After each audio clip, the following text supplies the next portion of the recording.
What the Feezzyy? All right, man. You already know what it is. Jay Williams, Let's Live Life. And we're back in here with another interview. I got somebody that don't need much introduction, but I'm going to let him go ahead and do that. Go ahead and introduce yourself. Let everybody know who you are. What up, though? What up, though? It's your boy Bill. Bill Young. It's your boy Bill Feezzyy, man. Got with that boy Jay. How you been, Bill? What's good, man? Been all right, man. I've been all right. Taking it day at a time. How's YouTube treating you? You two treating me nice. It's treating me nice. Real good. I caught on to you, man, early on. And I've shouted you out in a couple different videos because I believe in what you do. You seem authentic. You've been the great cellmate, man. You always laughing. It's hard to find a dude that can stay smiling and humble in bad situations, but I respect that, and I think that people gonna respect. So y'all remember that? That's Bill Feezzyy on YouTube, man. Where you from? I'm from Detroit, Michigan. Born and raised? Yeah, I left. Well, I left when I was like 12, and we was back and forth from Alabama to Georgia, and then my mama decided to stay in Georgia. So Did you have both your parents coming up? nah, my dad was actually locked up. I met him like when he was getting ready to get out. I was like 11 or 12. Yeah, I don't ever remember him from when I was little. He got locked up either when my mama was still pregnant or when I was like like real little. I don't remember. She have the boyfriends or anybody she was like involved with? I honestly don't even remember too many boyfriends. I do remember somebody, but it wasn't like father figure to me or nothing. It wasn't nothing special to me. I ain't look at nobody like that. You got brothers and sisters? Yeah, it was actually 8 of us. One of my brothers passed away, so it's 7 of us left. Sorry to hear that. And your mother held down all of y'all. 7 boys, 1 girl. She said she ain't stopped. She's not gonna stop till she have a daughter. So my sister, the last one. So she accomplished her mission. Yeah, she said she want to have a daughter. So she had 7 sons, and then her 8th child. That's my little sister. What was your mom doing for a living, man? It couldn't be easy. Nothing against your mom. That's a lot of kids to be raising. What was your mom doing to make ends meet? She a nerd. Well, back in the day, she was in the street. She used to, do some of the same things that got us where we was at. But she became a nurse, and she been into nursing ever since I remember. Say you a good kid or a bad kid, man? Who was Lil Feezzyy? I was a good kid. At what point did you start to go from being that good kid to what it is now? Really, when I turned about 13 years old, that's when everything changed. What would you say changed it? One of my big brothers ended up he got kidnapped, and the folks who kidnapped him, they did him real, real bad, bust his forehead all open, and when he got out the hospital, he gave me a and was like, "Hey, don't let nobody play with you. Don't let nobody do nothing to you." And I just had a different outlook ever since that point. That's a lot to take in. You said 13? Yeah, I was 13. That's a lot to take in it. And you seen him in that condition? Yeah, I didn't see it happening to him, but we was looking for him. My mama was calling around and stuff. And I remember vividly walking out on the porch, and I seen a bunch of people like carrying somebody walking up to the house. And I'm noticing my brother friends and stuff. And when they got closer into the front yard, I just see my brother. I ain't know where he was bleeding from at first. How long did they have him? Like a whole day. So from there it was on. So at that point, I was just like, it's whatever. And as I got older, just escalate. Stay in school? Left school, and I literally left. Like one day in the middle of class, I literally just got up and walked out. I said, "Man, I'm done with this. I'm not doing this no more." And that was in 10th grade. I just walked out. What I did though, when I left, I knew that I couldn't just say it's over with. I ain't doing nothing. So I went to Job Corps, and I ended up getting my GED. So when did the trouble come, man? Because you being a up and coming, I ain't gonna say up and coming because you're doing your thing, man. You're moving fast. When did the real trouble come? When's the first time you found those cuffs on you and your way into a cell? When I went to jail, I never been to juvie or nothing. The first time I got locked up, that was the first time. So hold, back up. You didn't do no juvie time, No juvie time. no jail stints. No. So you went out, got in trouble, and that would be your send away. And it's crazy because in my mind, I'm thinking this is my first offense. I ain't never juvie. I know I'm gonna get a slap on the wrist. I ain't get it. My first offer was like 25. I think it was 25 or 30. It was something crazy off the dribble. Let's get into that a little bit. Tell what you want to tell. I don't want you to tell more than what you want to tell. What happened? I had a job. That's what's crazy, bro. I had a job, a good job. When I was in Job Corps, I got my GED and my CNA license. I was a nursing assistant at 18. You know, I quit the job one day because I was tired of waiting 2 weeks for $800. Mm-hmm. Now, since I was 13, since I first got the tool, I would off and on occasionally, hit licks on people just for the quick money. Mm-hmm. So from 13 up until 19, it was something I always did, but I wouldn't do it a lot because I'm like, I don't want to go to jail, so I do it every here and there. But once I quit the job around 18, I just went full time for a whole year. That's just what I was doing every day. Yeah, I was robbing people whenever I see fit, but it was never uncalculated. Like I just see a random person. I would always, set it up. And one day I hadn't did nothing, bro, for like 2 months. I've been chilling at the house. I got money straight. And my son's mama called me. I used to work at a job with her, and she was like, these two detectives just left. They was looking for you. I'm like, for what? I ain't been doing nothing. She said, they said you got a warrant for armed robbery. I'm like, what? And I'm thinking like, damn, I don't even know. I done did so much. I really don't even know. I went on the run. I'm like, hell no, because you do a lot of stuff and you don't know for real what they looking for. So I went on the run. And at this point right here, where you living? In Atlanta. I go on the run. And then later that day is crazy. Number called my phone. I just answer. I'm like, hello? Dude tell me who he is. He's some type of detective. He like, I need to talk to you. I'm like, talk to me about what? He like, I just need to talk to you. Your name came up and something. So I hang up. I done changed the number, threw the phone away. I done broke the phone, threw the phone away. Had my brother go get me a phone from the dollar store. And I'm just ducked off in a friend house. Every day they telling me like, well, the police out here everywhere. The police out here everywhere. They jumping out with pictures of you, asking people where you live at. They done went to my mama house, went through her whole house. Man, I went out like a rookie. I let the man trick me, man. It happens. Man called me again one day. Now, it really had me thinking like somebody that I personally know kind of was tipping them off a little bit. And the only reason I say that, bro, I had my brother go buy me a phone from a track phone from the dollar store. How does this detective get that number again? How? Oh, somebody gave me your number. Yeah. So the only people I was talking to on that phone was my family and friends. He calls this number one night. I answer. I'm like, hello. He like, hey, listen, man. This detective such and such. They it was a mistake. It was a mistake. It ain't, you ain't in no trouble. But he said something about an affidavit. I didn't learn till years later what that really means. Like it's an affidavit or something you got to come down here and sign. You got to sign it, and then I could release the bench warrant. But you got to sign it. Your signature got to be on it. So I went for it like a goofy.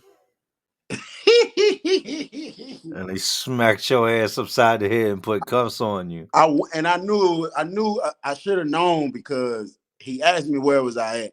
I told him the area I was in, and it's a Dairy Queen close there. The man said, well, meet me at the Dairy Queen. I'm about to grab the paper off my desk right now. He ain't trying to meet up nowhere professional. He like, meet me at the Dairy Queen. So I go walking down the Dairy Street. I went in the Dairy Queen, went and got something to eat, got some ice cream and stuff. And when he pulled up on me, the lady, it was a lady with him. She grabbed her gun, took it off her thing. She was like, "We've been looking for you." And I'm like, "Hold on, not looking for me for what?" And then he go pull his handcuffs off. I'm like, "Hold on, man, what the hell y'all doing?" So I tried to get up out of there a little bit, but he grabbed me, slammed me out. He was way bigger than me. And shit, it was over with. What they charge you with? At that moment, when I went to my first appearance, I had 6 counts of armed robbery. With each armed robbery came um possession of a firearm during commission of a crime, hijacking, and one of the armed robberies had kidnapping on it. You're facing life. Life. You're facing life. That's 0 to 20 on them robberies alone. Then you got compound felonies because of the guns. Yeah. Facing life. So you never. This is what's interesting to me. I love this part of what we do. You had never been in a cell before. You had never been locked up.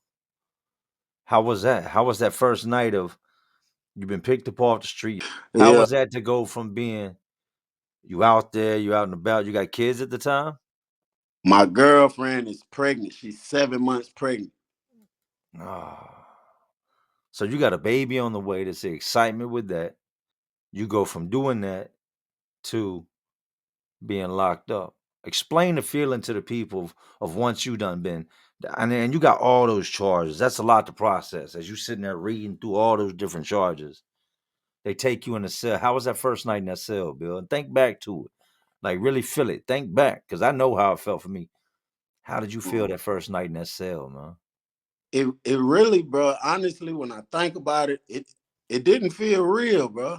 I kind of felt like I'm damn near dreaming in the sense, like, man, I know this is Mm-hmm. gonna be over with in the morning. Cause at the time I went in, the detectives, when I got to the jail, they didn't take me straight there. They tried to see if Drill you. I say something. They tried to talk to me first, and then they sent me up there, but it was already lockdown time. So wasn't nobody out. They just took me to my room.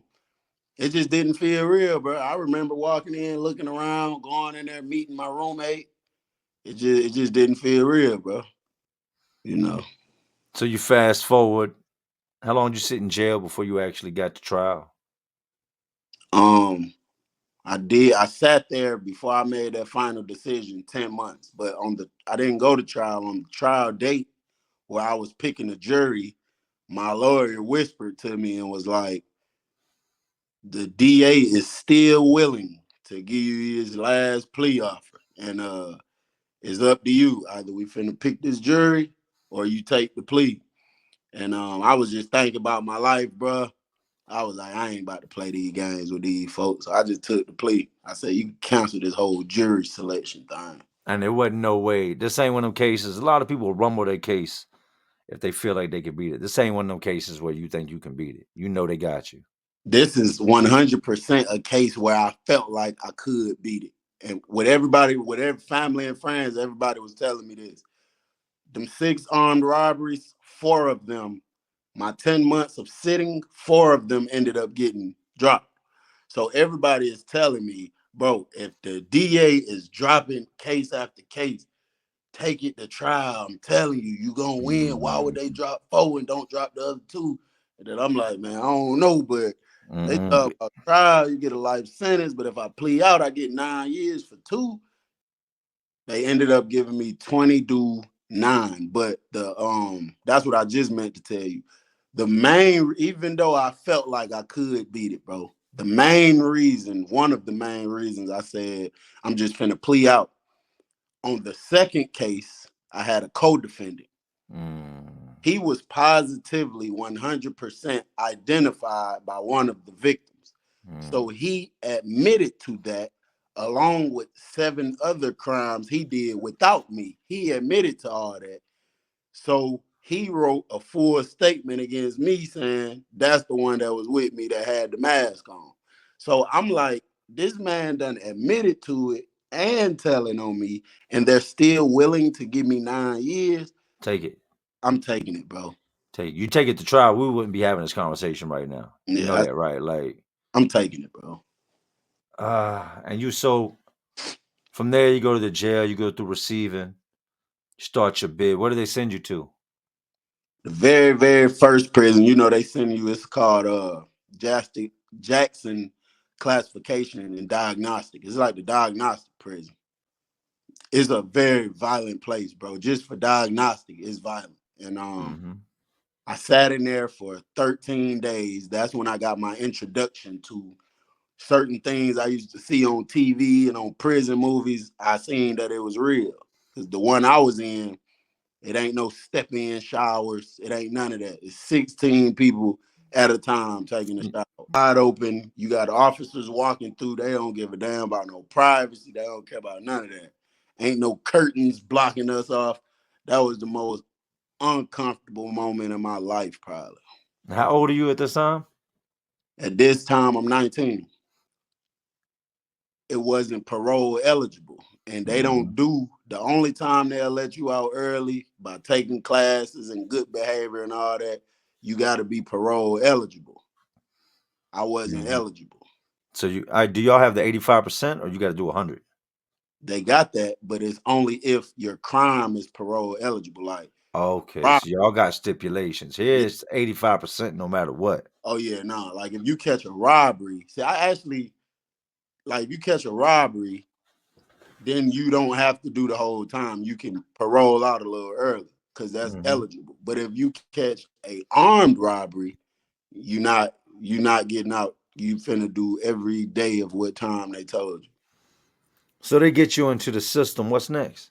They get me into prison, bro, and I just ain't had the right guidance because I went to one of the sweetest prisons in Georgia from the diagnostic. I'm talking about they got AC, they got heat, they good food.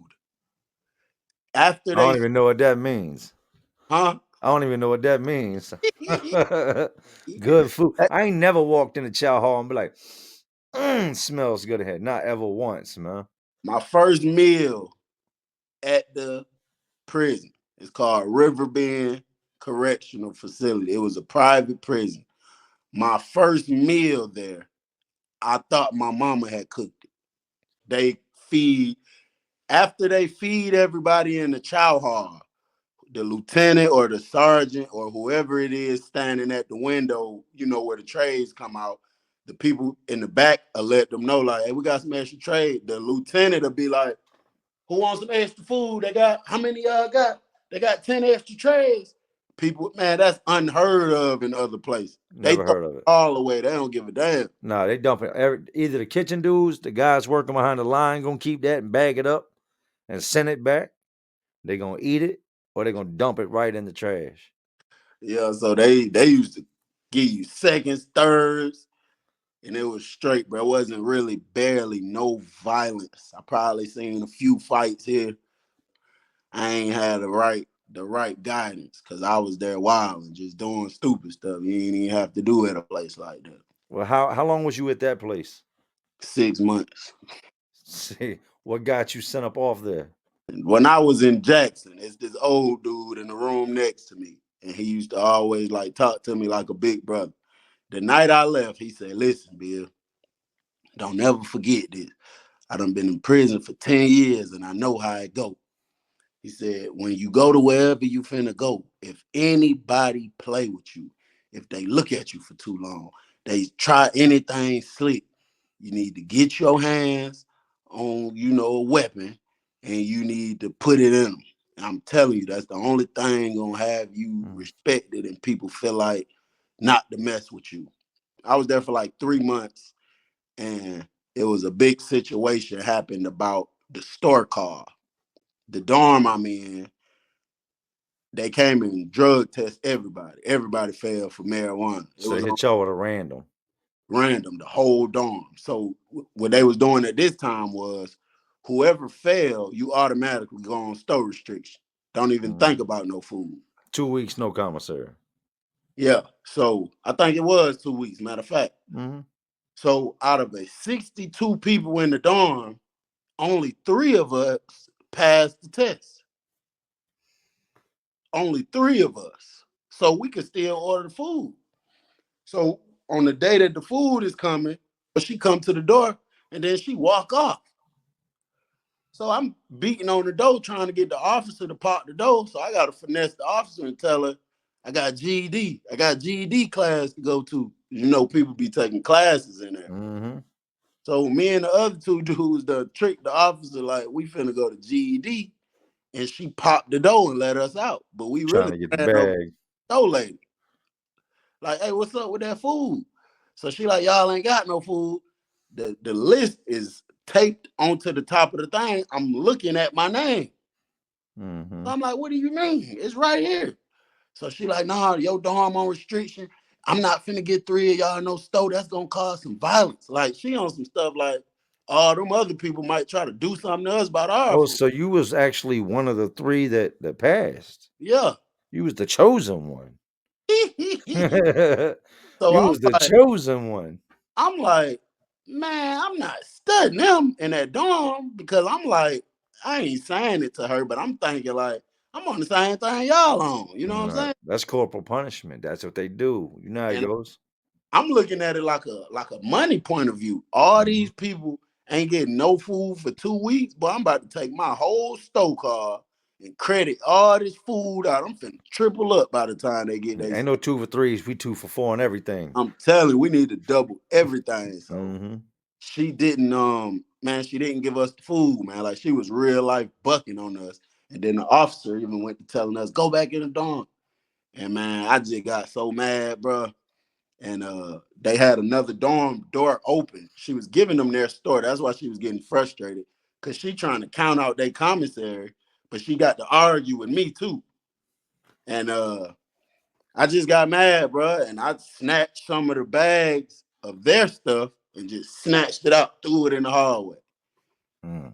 And one of the other dudes that was with me who had the store, the store carts are like connected by these little thin little nail thing, like some screws. So it's real fragile right here. So he just goes to kicking it right there. So the officer beating on the glass, telling him to stop. At the same time, you got some people from the dorm who getting their food. They come running out the dorm, like talking crazy to me and the other people, because you know this finna mess up their store card. Mm-hmm. And he ended up breaking the thing. He broke it and it snapped loose. So now it's bags of food flying everywhere on the floor. And so the door, when we came out, they never locked the door back. So now you got people from my dorm running out, just snatching bags. Ain't none of them got no store cards. So they just snatching bags, running back in the dorm. So I told one of my homeboys, I'm like, throw one of these in my box. Because we just had the little box that you could carry around. Mm-hmm. The one with the slide lid. Yeah. Yep. And then they got the lock on it. But I ain't have my box Yeah, lock. it got the hole in it. Throw one in my box. So now it's a big mess out here. The officer calling supervisors on the radio. So now the dudes in the dorm who get in they stove, they coming out talking crazy now. But Me, y'all done took their bags.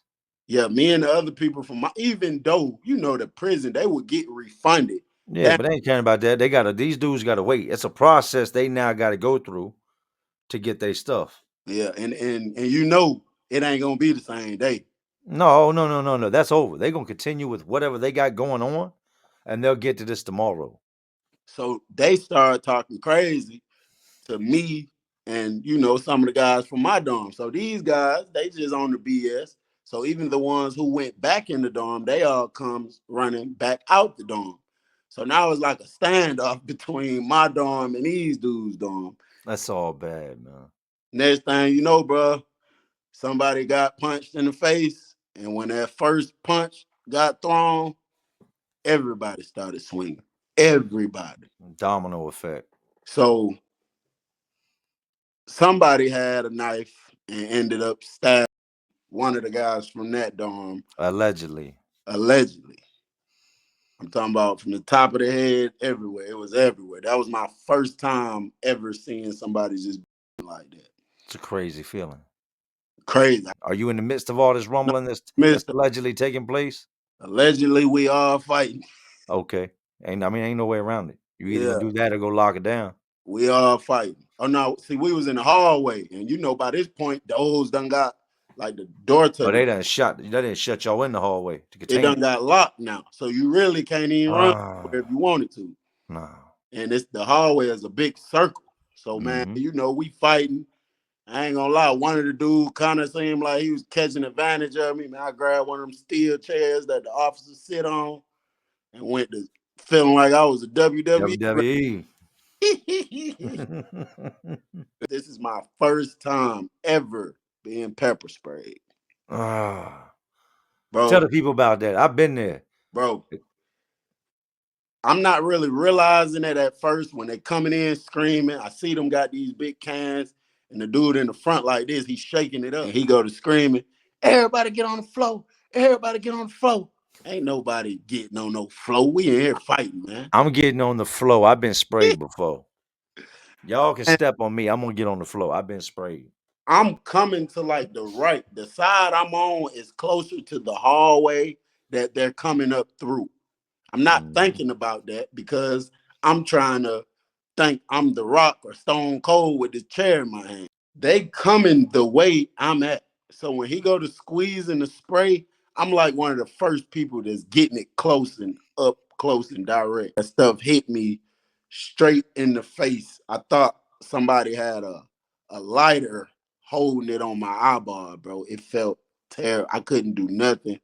When I did that, I started screaming like I was a girl, bro. And Mm-hmm. I felt like I couldn't even breathe, bro. I'm You coughing. can't breathe. Oh, You try to rub it, that makes it worse. that make it worse. I'm in there coughing, choking, screaming. I feel one of the officers done slammed me on the ground, and we ended up going to the hole. And one night they just came in there and told me to pack it up. And when they told me where I was going, man, I had been hearing about this place way before I even came into the prison. And this is like the worst of the worst in Georgia. Like, don't nobody want to be here. Smith State Prison. And when I walked in there, bro, it was a total different vibe. Totally different. When I walked in the intake room, it was like 3 orderlies in there cleaning up blood off the floor and off the counter. And I'm like, what? I ain't saying nothing, but I'm just looking around. And they just go to talking to us. They like, yeah, man, somebody just dude was getting ready to go home and somebody else ran in here and just went to stack him up. Mm. Like this just happened before we getting here. You I'm walking in to mop buckets. I'm like, bro, ain't no way. Ain't no way. I can't believe I'm here. I'm talking about everything look raggedy. The other place, clean, all the walls, white, everything look good. These walls is covered with gang banging graffiti, all kind of stuff. Everybody whole face tatted up, looking crazy. I'm like, damn, I done got no way. I walk in, you see the showers, it's like 5, 6 people standing outside of every shower. It just looked raggedy. The lights dim, it's kind of dark in here. It just seemed like something from a scary movie or something. Seemed like something ain't right. So people gonna come up to you, talk to you, where you from, bro? I told somebody I was from Detroit. And you know, I had a knife my first day. I'm like, what Mm-hmm. the hell I need this for? They like, oh boy, you gonna need it. Mop bucket in the beginning, that let you know what you need it for. Because chances are that dude's still running. He's running around, or that's a whole bunch of people just like him running around. Just like him.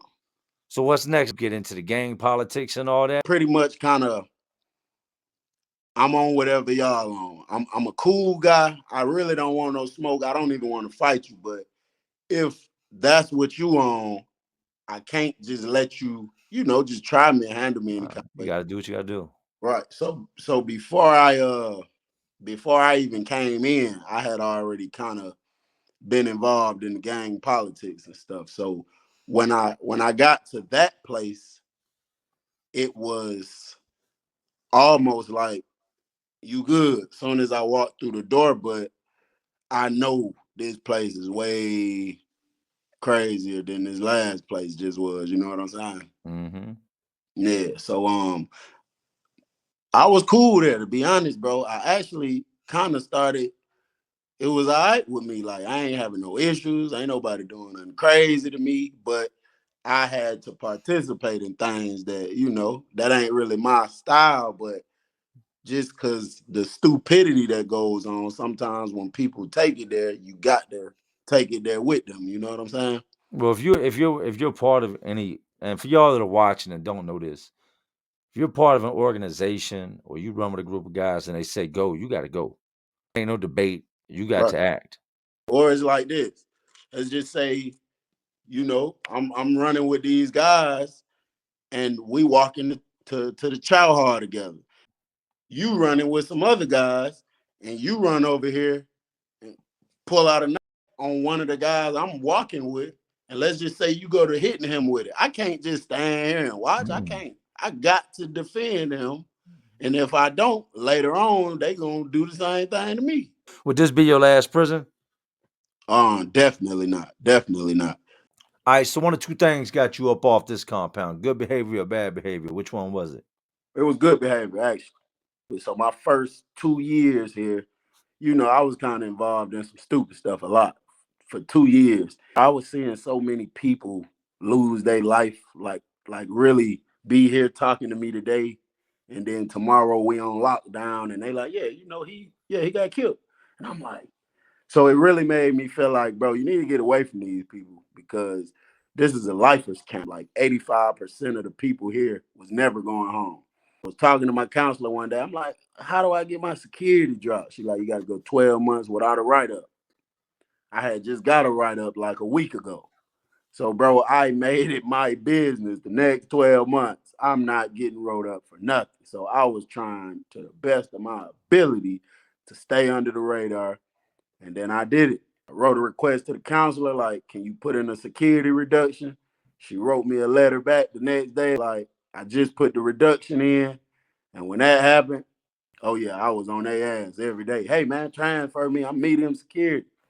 And then about 2 months later, they transferred. When did the phones come into play? Because it just seems like some of these states is just flooded with them. Yeah, I When did the think phones come in? When'd you get your first jack? I didn't get my first one that I really owned until 2017. So my first, 4 But you had years. been dealing with them, like you knew people that Oh had them, yeah. so you had access. So if you need to make a move or call somebody or go to a site or something, you had people around you to go get one, but you didn't actually own one yet, which is a big deal. Right. Now, my first day in there in the prison period, somebody came up to me and was like, hey, you got $3. I'll let you use my phone for an hour. I'm like, phone? What? But yeah, I didn't get my own till like 2017. This is when I actually owned the phone, my own phone. It was a little flip phone. They used to call it a hamburger. Like the little jitterbug phones, Yeah, the little flip phone, flip up. It's about that big. about that big. Yeah. Yeah. How things go from there? You It get the was phone, you got to go below. You got to go like Inspector Gadget mode. You got to go deep cover, stay all the way out the trouble because the smallest little thing now can get them people up in your cell, get to looking into, you get to searching. And the phone is like you got to secure and keep the phone safe at all costs. yeah. Tell me this: was you one of them TikTok dudes? Tell me you wasn't one of them TikTok dudes. So I was talking to a girl online. I asked her where she stay at. She said, I'm gonna tell you, but don't judge me. I said, I ain't gonna judge you, baby. She said, I stay in some government assisted apartments. I said, shit, I do too. She said, really? What places you stay in? I said, bitch. I stay in the government program apartments for real, bitch. What the Feezzyy? Became one of the TikTok dudes. Oh, Like, I knew you was gonna say you was a TikTok dude. You but that smiled too was much. like I my knew it. last 2 years. In the beginning years, I ain't know nothing about none of that. I had to get comfortable first, get my money right and stuff. But the beauty about having the phone is the dorm I was in when I got the phone, out of 62 people, it was only 2 people in there with a phone. So Oh. when I got mine, I made the third person out of 60 something people. So I'm like this, hey, everybody want to use the phone, right? So Okay. everybody knows you got this phone. Yeah, everybody know I got it at That's this point. crazy. So That's now it's crazy. like this. I'm gonna let you use the phone because you're real good at hiding stuff. You're gonna hide it for me every day. I'm gonna Mhm. let you use it every day because you're real good at putting creases in the clothes. You do my clothes every day. So I just start having people letting them use the phone for an hour a day. What did you say? And they just doing stuff for me every day. And later on, I start getting into other stuff and I really start making some real money. And then there was a point I had 3-4 phones at one time, bro. How much does a phone go for over there? It's just the timing is different. Like when I got the first flip phone I had, that was going for $300. That was in 2017. But I remember vividly in 2022 they were selling flip phones for $1,300. So it just, it fluctuates. The most I've ever paid for a phone for a raggedy Android from Walmart was $2,500. It's worth it. Lost it 3 weeks later. At this point, everybody know me. Everybody know I get money. People just, they dropping kites to the police every other day. And then the TikTok. I lost about 8 phones because of TikTok. Tell me about the TikTok, man, because I've seen it, and I actually want to do a let's react to the dumbest dudes on TikTok, dumbest inmates on TikTok this week. How do you do TikTok while locked up? Look, you got to have in the back of your mind that at any given moment, was you covering your face? No. If you look at my TikTok, just like this. I was closer. I was this close in the camera. I ain't care. But so you in there trying to spit game, trying to get donations, trying to get people to write you, all that. I know you are. yeah, Because any inmate's gonna do that if he ain't got a TikTok. He always trying to find a female or somebody to link with. so You wasn't super paranoid. You just did a whole TikTok live. And these officers in here be on TikTok and on social media. Did that ever come to play where they come up to you and like, I saw you on TikTok. I know it's you. But it be the cool officers that'll come and be like, hey, boy, I seen you. And man, one time the girl made me do this dance, man. I don't know if you remember a song. It was some song that went viral where they was doing like a dance like that. Oh, and, yeah. Man, I did it on TikTok and it went crazy. And the girl came and did count time and she was laughing at me. She was like, I seen your ass on TikTok. So when she get done counting, everybody's standing up at the door. And she was like, hey, hit that dance you was doing. So I'm like, man, watch out, man. So she gonna say to the dorm, if he don't hit that dance, I'm finna shake this whole dorm down. Oh, they looking at you crazy. So they like, man, your ass better hit that dance. Everybody screaming at me. Now I'm standing on line for count talking about. I love your personality, man. You got a great personality. Would you say you was a dude that helped people pass their time, man, that made the best out of a bad situation? Most definitely. Where was your last camp at? Where was the last place you was at? My last camp was a place called Ware State Prison. One of the worst, most dangerous. It's all over the news all the time. And so did you get yourself in trouble? Did you get caught with the jack to get sent there? Yeah, this don't sound like your custody level went down.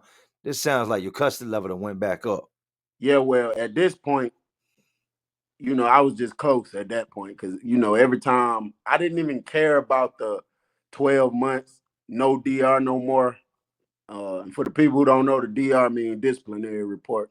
I didn't even care about that no more. Once I got the feel of owning a phone and I can use it whenever I want to and I can get money and I can talk to these girls, I didn't give a damn about none of that no more. God mode. You in God mode. I might get caught with my knife today and that just reset me 12 months. So I just didn't care. So it was a situation with a staff member that I had been dealing with for a long time.